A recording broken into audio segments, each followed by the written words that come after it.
Жоғары сот кеңесі жанындағы сот төрелігі академиясында магистратураға құжат қабылдау жалғасуда.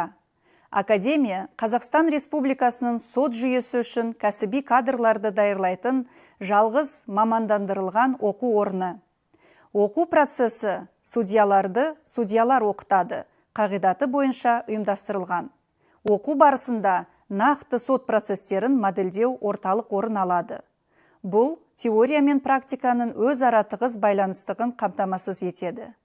Биыл академияны 97 магистрант аяқтады. Олардың 95% біліктілік емтиханын сәтті өтіп, бүгінде судья лауазымдарына жарияланған конкурстарға қатысып жатыр.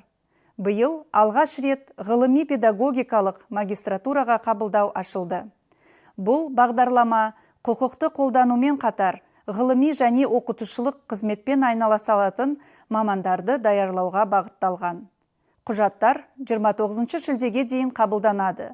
Өз болашағын сот жүйесімен байланыстырғысы келетін азаматтарды сот төрелігі академиясына шақырамыз.